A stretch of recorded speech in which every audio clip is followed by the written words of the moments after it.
Thanks very much indeed for having me this afternoon with you. As Ms. Kaili mentioned, my members, my staff and I, we represent over 2,200 brands of news, be it in print, online, on radio or TV. And while here in Brussels we focus on things like copyright, audiovisual media services, VAT on digital content, rules on advertising and so forth, protecting media freedom and promoting media pluralism underpins everything that we do and that we stand for. So News Media Europe is committed to maintaining and promoting the freedom of the press, to upholding and enhancing the freedom to publish, and to championing the news brands, which are one of Europe's most vital creative industries.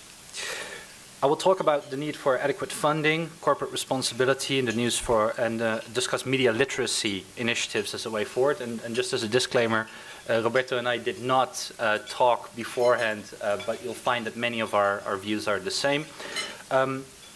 Another disclaimer, I am part of the European Commission's high-level group on fake news and disinformation. I am not at liberty to speak at what is happening there right now, so please regard the views that I express here as my own and my organization's. Thank you. Let me start with the fundamental issue of trust, which is what Ms. Ness touched upon as well.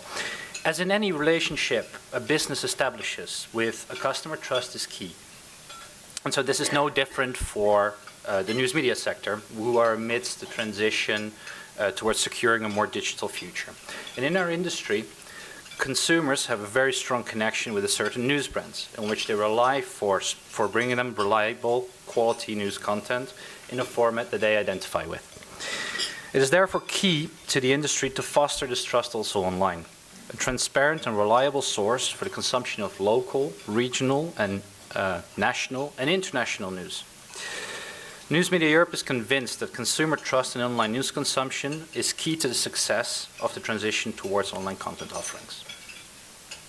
In comes the issue of fake news, or disinformation as I prefer to call it. Consumers base their trust on news brands as they feel that the information presented to them is accurate and reliable. It is therefore important that publishers that they're trusted, it is therefore important for publishers that their trusted news brands are recognizable as such.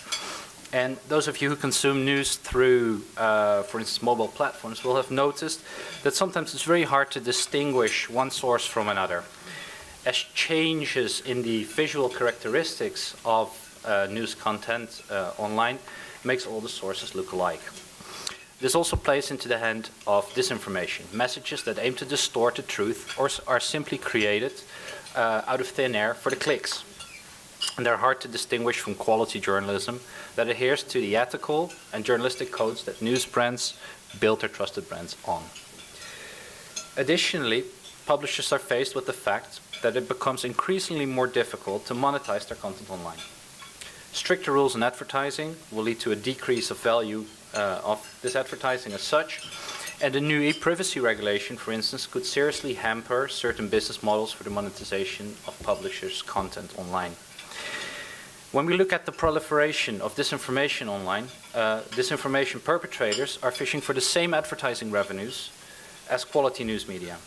So in an arena where we already compete with the platforms for advertising revenues, fake news becomes yet another layer of competition by players that don't play by the rules as a principle. So a push to demonetize disinformation would therefore be welcomed.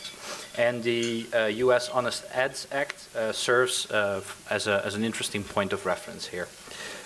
It requires platforms to publish information about their advertisers and to maintain a public archive of political advertisers.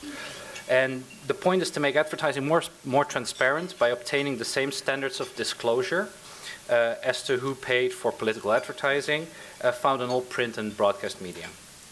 And in relation to that, I also very much welcomed Unilever's recent call, Unilever, the FMCG company, on social media platforms to take responsibility as to where their advertising spend goes. Brings me to the role of the platforms. While the media is bound to rules and regulations, and is in this way held accountable for the content they carry. Platforms are not. And this poses a problem regarding fair competition, since they operate on the same market for advertising, but on different terms. In addition, press publishers and platforms have similar business models. Both social media and news media monetize content online. Regulation or regulation that ensures liability for platforms is therefore imperative, and this cannot be left solely to self-regulation. Let me stress again how important it is that news brands remain properly funded in a fair and open market.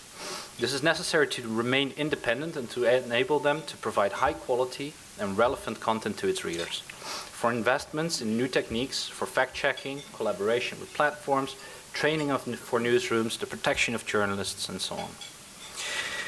I think we also need to do more in the field of news media literacy or media literacy and foster Europeans' capabilities to critically consume news. Many news media literacy programs so far have focused on the youth, which is great.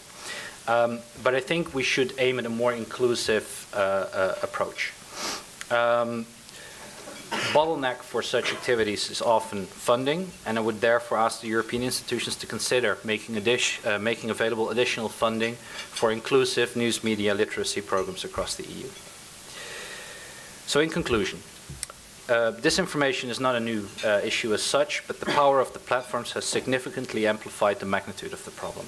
It is imperative that we dilute disinformation with quality content while ensuring the sustainability and thus the possibility of news media, of the news media industry to continue to invest in high quality journalistic content, thereby countering disinformation. And last but not least, as I mentioned, media literacy programs should be expanded to the benefit of all Europeans. Thanks very much.